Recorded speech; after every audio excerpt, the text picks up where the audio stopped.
death, and profound conflict. About 2% of the whole United States population died during the American Civil War, and it is still considered the deadliest event in the country's history. Yet, not long after this tragic event happened, one woman made her way into the history books, pioneering a whole different industry.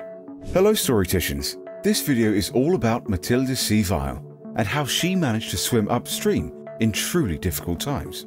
Sadly, this will be a shorter story because there isn't much information about her life, but that won't stop us. So let's get into it. It was around 1880, roughly 15 years after the American Civil War. The United States was recovering from the war. It was an era of economic growth and general prosperity compared to previous decades. Railroads were in massive production and deployment. Traveling and shipping were becoming easier, faster and cheaper. Electricity and radio broadcasting were developing and spreading through the country. But not everything was hopeful at the time. Although slavery was abolished, there were still abuses happening around the country. Racism was still a major issue. Black people continued to have a rough time, and it wasn't only them. Women were also treated as inferior to men in almost all ways. Thankfully, things started to change. There was a doctrine called separate spheres that sustained that each gender was the most suited for certain roles. The women's sphere was the world of privacy, family, and morality. Men's sphere, on the other hand, was considered the public world, economic striving, political maneuvering, and social competition. The situation was probably getting better, but what happened when a talented and ambitious woman wanted to thrive as an entrepreneur or a politician? Normally, there was not even a chance to try, and those who did were faced with discrimination and were shut down. That was the reality they were living in, but one woman wouldn't adhere to the status quo. Mathilde C. Weil was a German polyglot that had moved to New York in the early 1870s. There she encountered a tough city, full of pollution, overcrowding, violence, corruption and other major problems. Here she worked as a translator fluent in German, English, Spanish and French. Moreover, she also worked as a newspaper and magazine writer. Her husband had passed away, so she was alone in her journey. Always ambitious and being immersed in the business world, Mathilde started to notice an opportunity in the advertisement industry. She saw that she could purchase and sell ad space for a profit. So, in 1880, Mathilde founded the MC Weil Agency, a woman-led general marketing agency.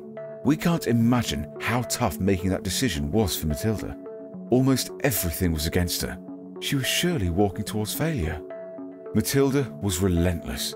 As if being the woman founder and leader of the agency wasn't enough, she also decided to partner up with two other women, Mary Compton and Mette Volkmann. People considered that the company was led by inferior professionals just because of their gender, and how wrong they were. That was actually one of their strengths.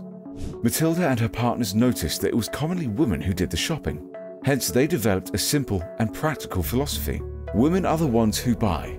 Therefore, we should advertise to and for them. Although it was simple, they hit the nail on the head. The company functioned as the middleman between advertisers and publications.